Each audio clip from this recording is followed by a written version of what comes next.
నమస్కారం. దూరదర్శన్ వార్తలకు స్వాగతం. ముందుగా ముఖ్యాంశాలు.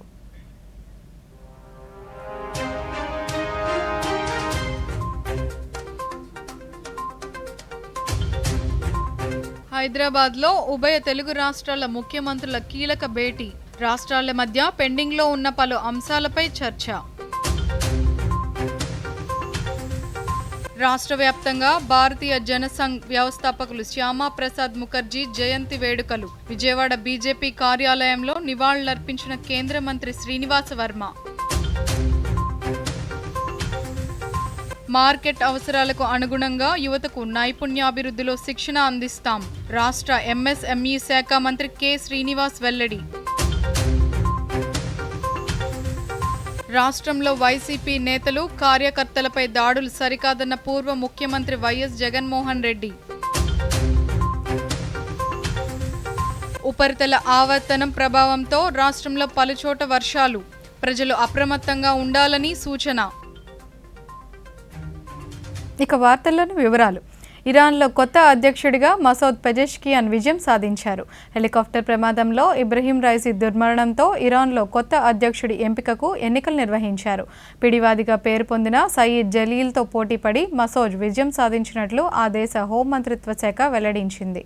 మసౌద్కు భారత ప్రధానమంత్రి నరేంద్ర మోదీ సామాజిక మాధ్యమం ఎక్స్ వేదికగా శుభాకాంక్షలు తెలిపారు. ఇరాన్, భారత్ దేశాల మధ్య దీర్ఘకాల బంధాన్ని బలోపేతం చేయడానికి పెజెష్కియాన్తో కలిసి పనిచేసేందుకు ఆతృతతో ఎదురుచూస్తున్నట్లు ప్రధాని తన సందేశంలో పేర్కొన్నారు.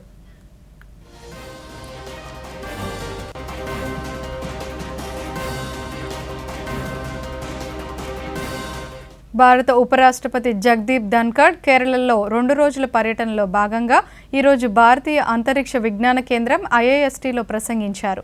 భారతీయ అంతరిక్ష పరిశోధన, విజ్ఞాన సముపార్జనలో ఐఐఎస్టీ కీలక భూమిక వహించిందని పేర్కొన్నారు. జ్ఞాన సముపార్జన అనంతమైనదని, విద్యార్థులు సాంకేతిక పరిజ్ఞానం అందిపుచ్చుకొని కొత్త సవాళ్లను స్వీకరించేందుకు సిద్ధంగా ఉండాలని పిలుపునిచ్చారు. This institute in particular symbolizes India's growing progress in space, and you are bound to be part of the exalted journey. Your projects in combustion analysis, climate studies, artificial intelligence applications, satellite imagery, and battery technology exemplify India's innovation progress to us and to the world. I urge you to keep pushing boundaries and inspiring future generations to achieve new milestones in science and technology.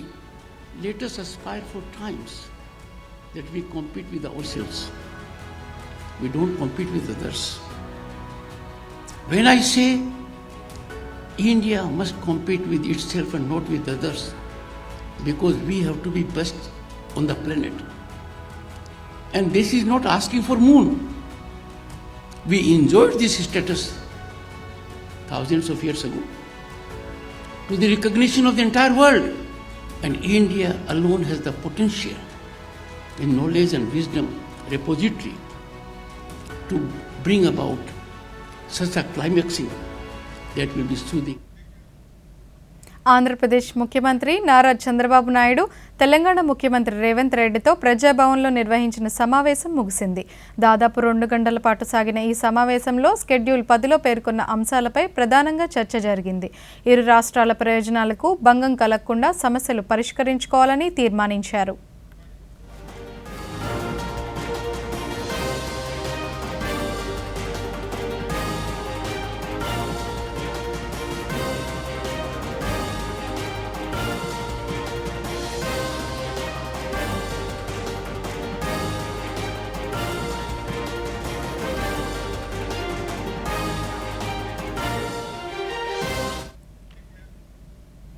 Jan Sangh వ్యవస్థాపకులు, కేంద్ర వాణిజ్య పరిశ్రమల శాఖ పూర్వ మంత్రి doctor Shyama Prasad Mukherjee మన దేశ సమగ్రతను కాపాడారని బీజేపీ నేతలు కొనియాడారు.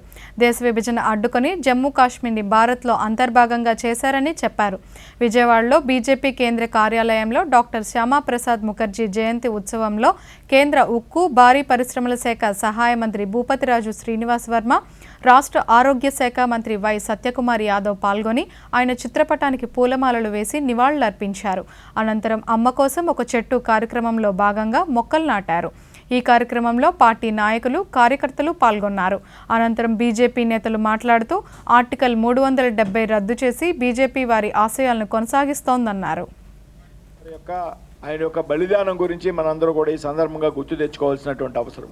నెహ్రూ లిఖాయత్ ఒప్పందానికి వ్యతిరేకంగా కాశ్మీర్ ఏ దేశంలో అంతర్భాగంగా ఉండాలి, ఈ దేశంలో ఇద్దరు ప్రధానులు ఉండేందుకు 2 జెండాలు ఉండాలి, అదేవిధంగా ఇద్దరు రాష్ట్రపతులు ఉండే విధానానికి వ్యతిరేకంగా కాశ్మీర్ పూర్తిగా భారతదేశంలో అంతర్భాగం అనేటువంటి విషయాన్ని ఆనాడు ఒక ఉద్యమం రూపంగా తీసుకెళ్ళి ఈనాడు కాశ్మీర్లో ఆర్టికల్ 370 రద్దు అయిందంటే ఆవేళ ఆయన ప్రారంభించినటువంటి ఉద్యమం కారణంగా మన భారతీయ జనతా పార్టీ ఆధ్వర్యంలో నరేంద్ర మోడీ గారి నాయకత్వంలో ఇవాళ ఆర్టికల్ 370 రద్దు చేయబడింది. డాక్టర్ శ్యాంప్రసాద్ ముఖర్జీ గురించి భావితరాలు వర్ధమాన తరాలు తెలుసుకోవాల్సిన అవసరం ఉంది. ఈ దేశ సమగ్రతను సమైక్యతను కాపాడడం కోసం ఆయన చేసిన త్యాగాలను గుర్తు చేసుకోవాల్సిన అవసరం ఉంది. జాతి నిర్మాణం కోసం, దేశాన్ని వైభవ స్థితికి తీసుకురావడం కోసం వారు పడిన తపనను అర్థం చేసుకోవాల్సిన అవసరం ఉంది. ధనం ప్రాధాన్యం కాదు, పేరు కోసం కీర్తి కోసం పనిచేయాలి. ప్రజలకు సేవ చేయడం ద్వారా ఆ కీర్తిని సంపాదించాలి. అన్నిటికన్నా దేశం ప్రాధాన్యం, నేను కాదు, నేషన్ ఫస్ట్ అని నినదించి ఇవాళ కోట్ల మంది భారతీయుల గుండెల్లో చిరస్థాయిగా ఆయన నిలిచిపో. ఆయుష్మాన్ భారత్ కింద కృష్ణా జిల్లా పెనమలూరు నియోజకవర్గం యనమలకుదురులో నిర్మించిన పట్టణ ప్రాథమిక ఆరోగ్య కేంద్రాన్ని రాష్ట్ర వైద్య ఆరోగ్య శాఖ మంత్రి వై సత్యకుమార్ యాదవ్ ప్రారంభించారు. ఆసుపత్రి ఆవరణలో మొక్కను నాటారు. ఆయుష్మాన్ ఆరోగ్య మందిరం అందుబాటులోకి రావడంతో యనమలకుదురు ప్రజలు దూర ప్రాంతాలకు వెళ్లాల్సిన అవసరం తప్పిందని మంత్రి పేర్కొన్నారు. అధునాతన సాంకేతికతతో కూడిన ల్యాబొరేటరీ పరికరాలతో పాటు పడకలు అందరికీ అందుబాటులో వచ్చాయన్నారు. కేంద్ర రాష్ట్రాల సహకారం కొనసాగుతూనే ఉంటుందని, ఇందుకు ప్రజల సహకారం తోడైతే మెరుగైన ఫలితాలు వస్తాయని మంత్రి కోరారు. అర్బన్ ప్రైమరీ హెల్త్ సెంటర్ని ప్రారంభించడం ఆనందంగా ఉంది. దీన్నే ఆరోగ్య మందిరంగా కూడా మనం పిలుస్తున్నాం. ఈ ఆరోగ్య మందిర నిర్మాణానికి ప్రభుత్వం భూమిని కేటాయిస్తే ఈ గ్రామానికి సంబంధించిన ఒక దాత వెలగపూడి రాజ్ కుమార్ గారు తన ట్రస్ట్ ద్వారా దాదాపు 4,25,00,000 ఖర్చు పెట్టి భవన నిర్మాణం చేసి కొంతవరకు ఒక అధునాతన సామాగ్రిని కూడా డయాగ్నోస్టిక్ ఎక్విప్మెంట్ని కూడా వారు ఇవ్వడం జరిగింది. ఆ సందర్భంగా వారిని అభినందిస్తున్నాను. ఇవాళ సమాజంలో అనేక మంది జీవితంలో స్థిరపడి ఆర్థికంగా స్థిరపడిన వాళ్ళు తమ తమ గ్రామాల్లో ప్రజలకు ఎంతో ప్రాధాన్యత కలిగిన ఆరోగ్య రంగంలో, ఆరోగ్య మందిరాల్లో మౌలిక సదుపాయాల కల్పన కోసం కానీ లేదా వైద్య పరికరాలు కానీ సామాగ్రి కోసం కానీ ముందుకు రావాల్సిందిగా నేను కోరుతున్నాను. ప్రభుత్వ పరంగా చేయాల్సిన ప్రతి కార్యక్రమాన్ని ప్రభుత్వం.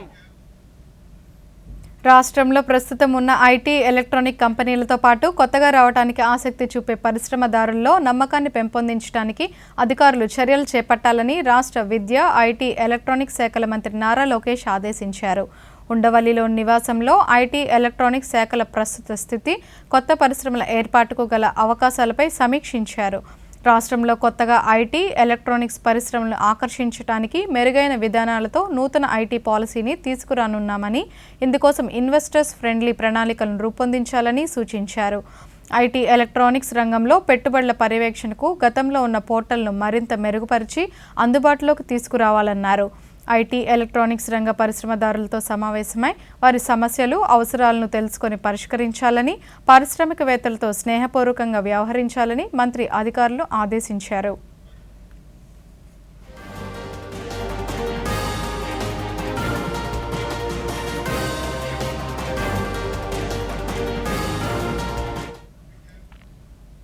మార్కెట్ అవసరాలకు అనుగుణంగా యువతకు నైపుణ్య శిక్షణ ఇచ్చి వారికి ఉద్యోగాలు కల్పించేందుకు కృషి చేస్తామని రాష్ట్ర సూక్ష్మ, చిన్న, మధ్యతరహతి పరిశ్రమల శాఖ మంత్రి కొండపల్లి శ్రీనివాస్ తెలిపారు. నిరుద్యోగ యువతకు త్వరలో భారీ ఎత్తున ఉపాధి శిక్షణ కల్పించేందుకు ప్రణాళికలను రూపొందిస్తున్నట్లు ఆయన పేర్కొన్నారు. విజయనగరం వీటి అగ్రహారం మహిళా ప్రాంగణాన్ని శాసనసభ్యురాలు పూసపాటి అదితి విజయలక్ష్మి గజపతిరాజుతో కలిసి మంత్రి సందర్శించారు. తరగతి గదులు, వసతులను పరిశీలించారు. ప్రభుత్వ, ప్రైవేట్ భాగస్వామ్యంతో దీనదయాల్ ఉపాధ్యాయ గ్రామీణ కౌశల్య యోజన పథకం కింద వస్తున్న శిక్షణా కార్యక్రమాలను మంత్రి అడిగి తెలుసుకున్నారు. ఈ సందర్భంగా ఆయన మాట్లాడుతూ రాష్ట్రంలో నిరుద్యోగ యువతకు పెద్ద ఎత్తున నైపుణ్య శిక్షణ ఇచ్చేందుకు ప్రణాళికలను రూపొందిస్తున్నట్లు వెల్లడించారు. గత తెలుగుదేశం ప్రభుత్వానికి ఇప్పటికీ చాలా వ్యత్యాసం ఉంది. ఇంజనీరింగ్ కాలేజ్లో స్కిల్ డెవలప్మెంట్ అనేది పూర్తిగా స్టాప్ చేశారు. మళ్ళీ జిల్లాలో ఉన్న స్కిల్ డెవలప్మెంట్ ఎటువంటి ఉన్నాయని చూస్తే అవి కూడా ఏదో 30 మంది 70 మంది చాలా చిన్న నెంబర్స్తో ఇక్కడ ట్రైనింగ్ జరుగుతుంది. మరి యువకులకైతే అంటే ఏదైతే గ్యాప్ ఉందో అంటే మార్కెట్లో తయారు చేసే యువకులకి ఏ రకంగా తయారు చేయాలి అంటే చదువుకున్న విద్యార్థులకి మార్కెట్లో స్టాండర్డ్ వర్క్ స్టైల్కి ఏదైతే గ్యాప్ ఉందో దాన్ని ఫిల్ చేసేది స్కిల్ డెవలప్మెంట్. దానికి ఏర్పాటు చేసి యువకులను ఎక్కువ మంది ట్రైనింగ్ చేసే దశగా ఆలోచన చేసిన ఈ స్కిల్ డెవలప్మెంట్ సెంటర్ మరి ఈరోజు చూసుకుంటే చాలా తక్కువ నెంబర్స్తో ఉన్నారు. అంటే వీళ్ళు చేయడానికైతే రెడీగా ఉన్నారు కానీ సరైన డైరెక్షన్ అయితే కొంచెం కావాల్సిన అవసరం ఉంది. కొంతమంది పబ్లిక్ ప్రైవేట్ పార్ట్నర్షిప్లో కూడా చాలా బాగా చేస్తున్నారు. వాళ్ళు కూడా మనకి ప్రత్యేకమైన అభినందనలు తెలియజేసుకోవాలి. సుమారు రాష్ట్రంలో ప్రతిపక్ష నేతలు కార్యకర్తలపైన కక్ష సాధింపు ధోరణి మంచి పద్ధతి కాదని పూర్వ ముఖ్యమంత్రి వైఎస్ జగన్మోహన్ రెడ్డి పేర్కొన్నారు. పులివెందుల నియోజకవర్గం వేంపల్లి మండల కేంద్రంలో వైసీపీ కార్యకర్త అజయ్ రెడ్డిపై దాడి జరిగిన నేపథ్యంలో కడప రిమ్స్ ఆసుపత్రిలో ఆయన్ని పరామర్శించారు. అధికారం శాశ్వతం కాదన్న విషయం ముఖ్యమంత్రి చంద్రబాబు నాయుడు గుర్తు చేసుకోవాలని కోరారు.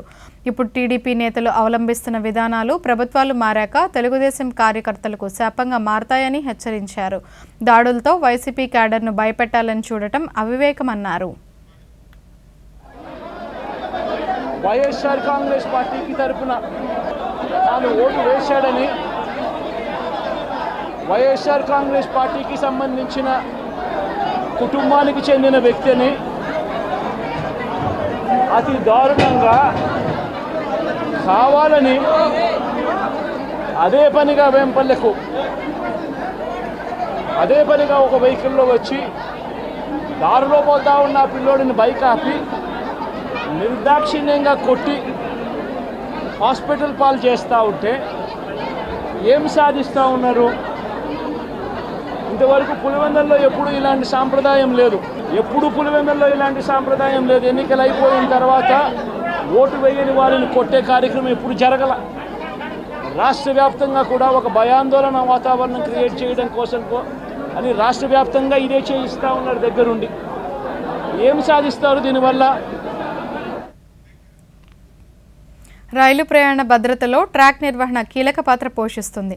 అత్యాధునిక పరిజ్ఞానంతో రూపొందించిన TRT 909 ట్రాక్ రెన్యువల్ ట్రైన్ని విజయవాడ రైల్వే డివిజన్ వినియోగంలోకి తెచ్చింది. దీని సహాయంతో కేవలం 4 గంటల్లో కిలోమీటర్ రైలు మార్గాన్ని కొత్త స్లీపర్లతో మరమ్మతులు నిర్వహించే అవకాశం ఏర్పడింది. గన్నవరం రూటు రైలు మార్గంలో ఒక్క రోజులోనే రికార్డు స్థాయిలో 1722 స్లీపర్లను అమర్చారు. ఈ విధంగా అత్యాధునిక రీతిలో ట్రాక్ రెన్యువల్ చేయడం వల్ల రైలు ప్రమాదాలను నివారించవచ్చని రైల్వే ఉన్నతాధికారులు తెలిపారు.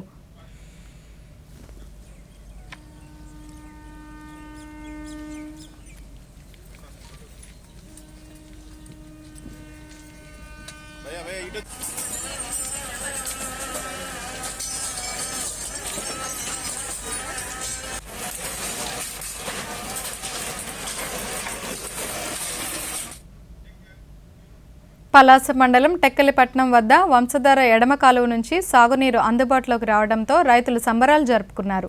గత 5 ఏళ్లుగా కేవలం వర్షాధారంపై పంటలు పండించిన శ్రీకాకుళం జిల్లా పలాస రైతులకు సాగునీరు అందించడం పట్ల హర్షం వ్యక్తం చేశారు. గంగమ్మకు జలహారతులు ఇచ్చి పాలు, పసుపు, కుంకుమలతో శాస్త్రోక్తంగా పూజలు, అభిషేకాలు చేశారు.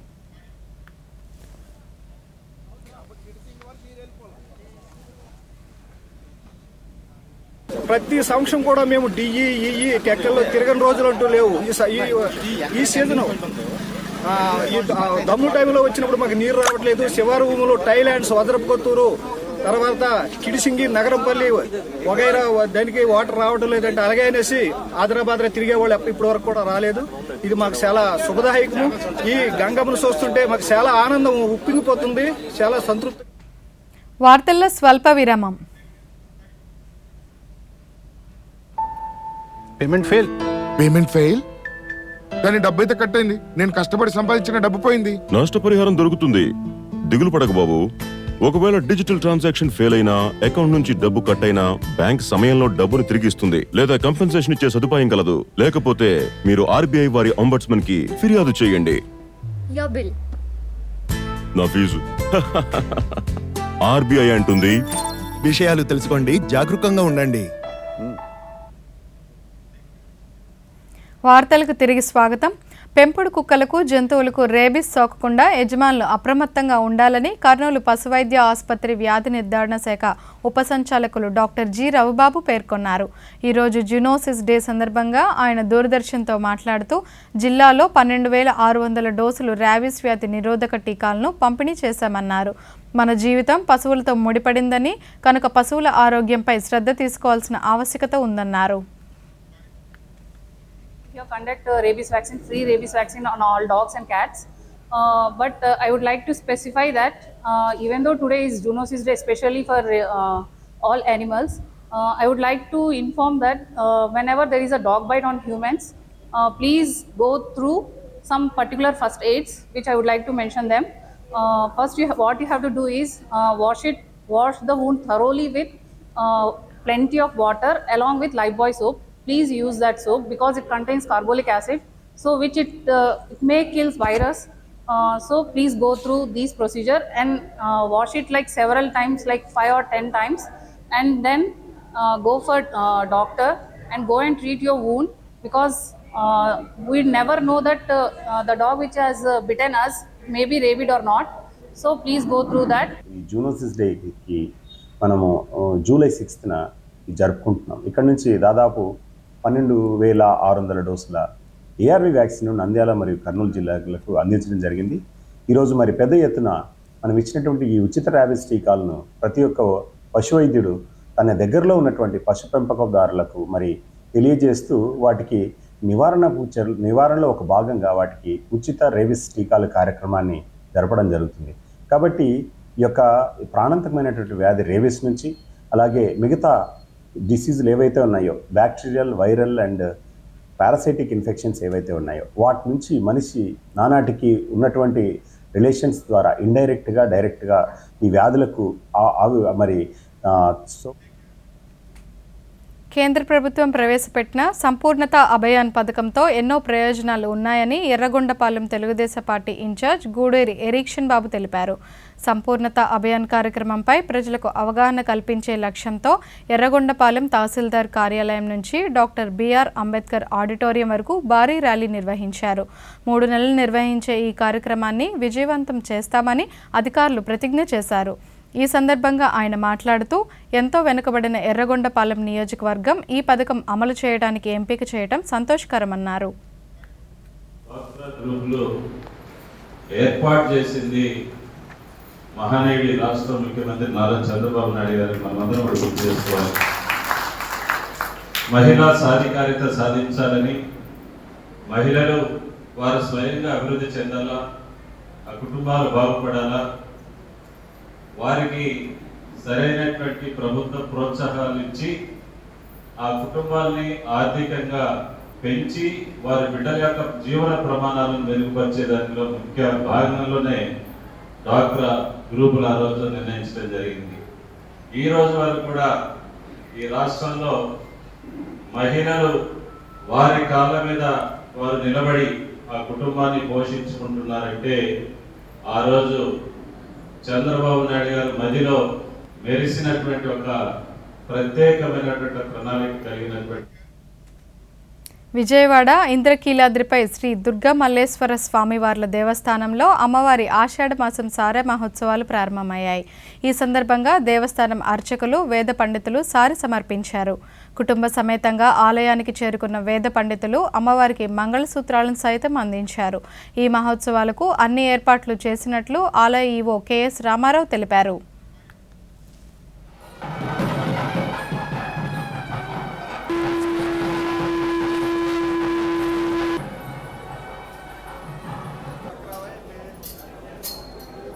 ఇంద్రకీలాద్రి క్షేత్రంపై దుర్గా మల్లేశ్వర్ల యొక్క దివ్య సన్నిధానంలో ఆషాఢ మాసపు సారె మహోత్సవం ప్రారంభమైంది.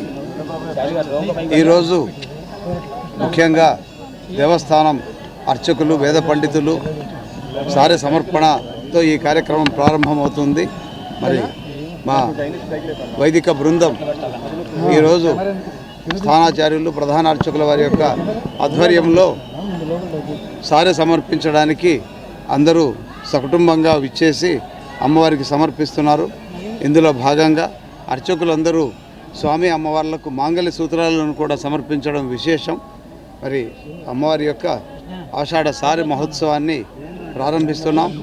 6వ ఫ్లోర్లో 6వ అంతస్తులో అమ్మవారిని కొలువు తీర్చాము. అమ్మవారికి అక్కడ సారి సమర్పణ జరుగుతోంది. అక్కడ కార్యక్రమాలు జంతువులు పక్షుల సంక్రమణతో మనుషులకు 61% వ్యాధులు సోకే అవకాశం ఉందని, వీటి నివారణకు పటిష్టమైన చర్యలు తీసుకోవాలని శ్రీకాకుళం శాసనసభ్యులు గొండు శంకర్ తెలిపారు. మూగజీవుల పరిరక్షణకు రాష్ట్ర ప్రభుత్వం అత్యంత ప్రాధాన్యత ఇస్తుందని, వైద్య సిబ్బంది నిబద్ధతతో పనిచేయాలని కోరారు.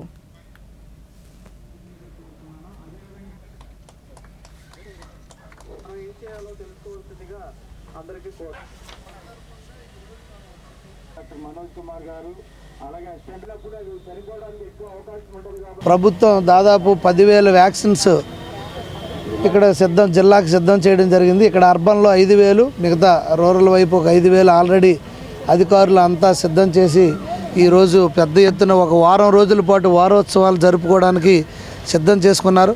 దాంట్లో భాగంగా ఈరోజు ఏదో జూనోసిస్ దినోత్సవం అంటే మొక్కుబడిగా కాకుండా ఇక్కడ డీడీ గారు కానీ, అలాగే జేడీ గారు, అలాగే రీజనల్ డీడీ గారు అందరూ కూడా కలిపి మిగతా ఏడీసీ అంతా సిబ్బంది అందరూ కూడా పెద్ద ఎత్తున ఇక్కడ అందరికీ జంతు ప్రేమికులను అందరికి కూడా రప్పించి వ్యాక్సినేషన్ వేయడానికి అన్ని ఏర్పాట్లు చేశారు. చాలా అభినందనీయం.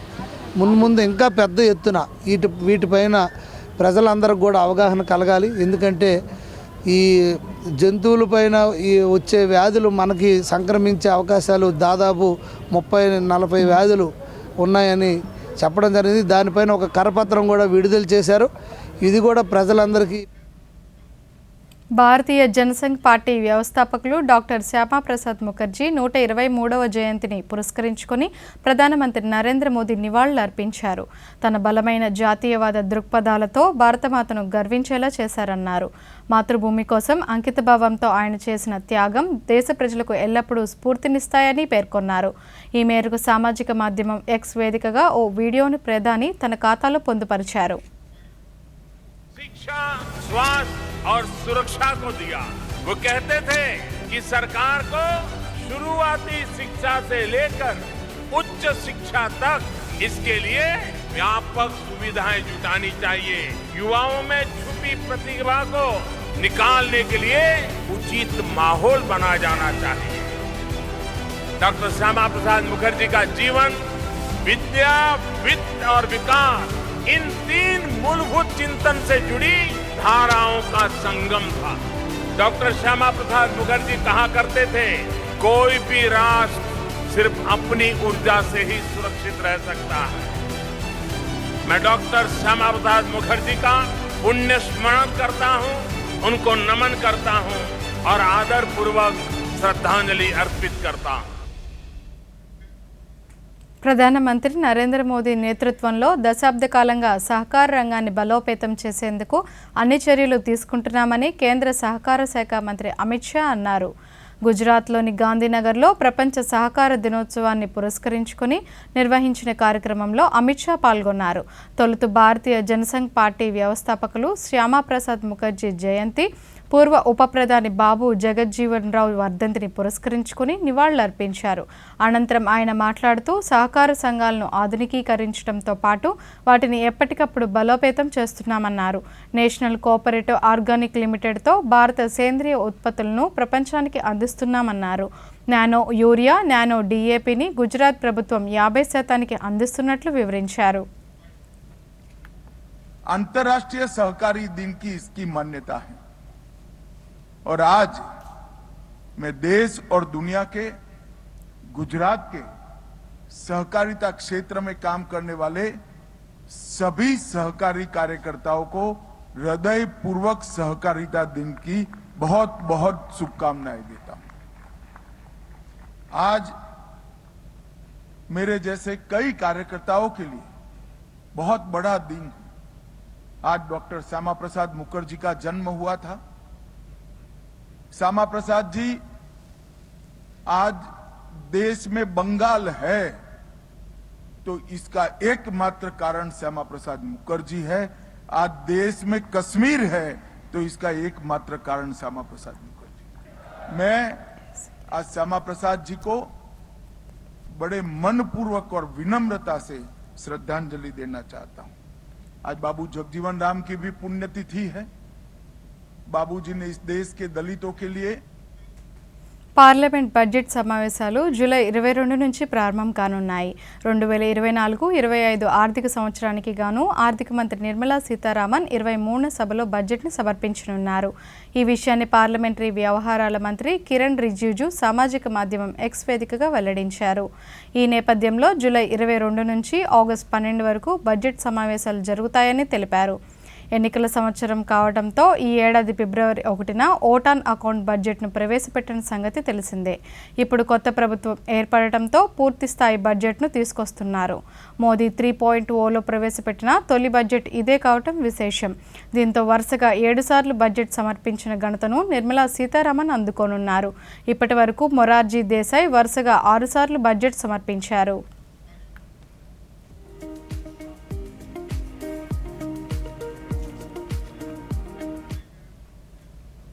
వైద్య విద్య కోర్సుల్లో ప్రవేశాల కోసం నిర్వహించిన నీట్ యూజీ 2024 పరీక్షలో అక్రమాల వ్యవహారం నేపథ్యంలో నీట్ యూజీ కౌన్సిలింగ్ను జాతీయ టెస్టింగ్ ఏజెన్సీ వాయిదా వేసింది.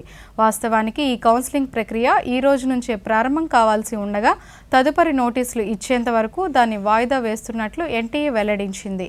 కొత్త తేదీలను కేంద్ర విద్యాశాఖ త్వరలోనే ప్రకటిస్తుందని తెలిపింది. కాగా నీట్ కౌన్సిలింగ్ని వాయిదా వేసేందుకు సుప్రీంకోర్టు నిరాకరించినప్పటికీ ఎన్టీఏ ఈ నిర్ణయం తీసుకుంది.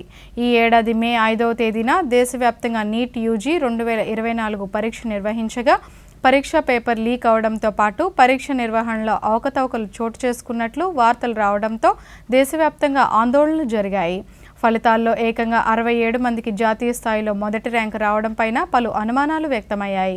నీట్ అభ్యర్థుల్లో 1563 మందికి గ్రేస్ మార్కులు కలపడం, ఓఎంఆర్ షీట్లు అందకపోవడం, న్యాయస్థానం పర్యవేక్షణలో దర్యాప్తు సహా నీట్ రద్దు చేయాలనే డిమాండ్లతో సుప్రీంకోర్టులో దాదాపు 26 పిటిషన్లు దాఖలయ్యాయి.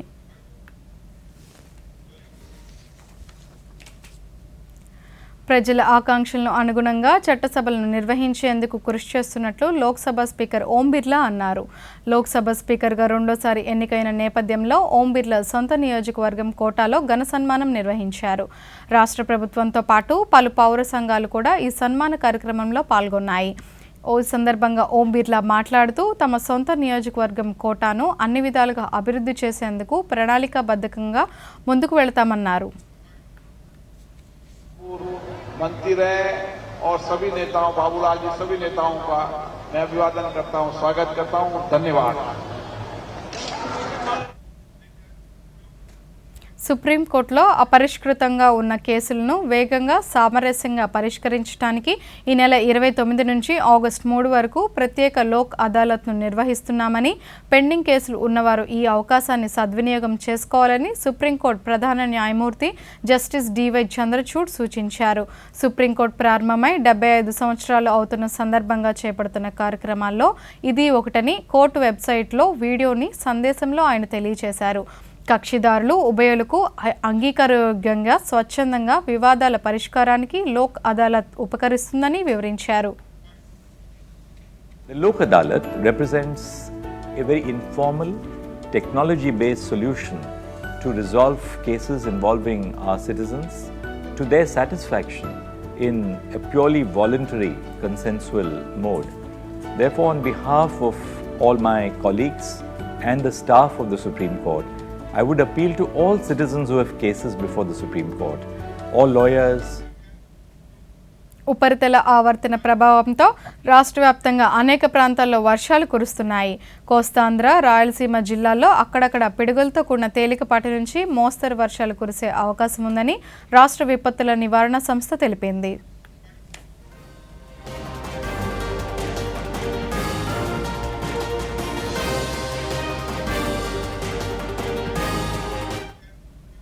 వార్తలు ఇంతటితో సమాప్తం. నమస్కారం.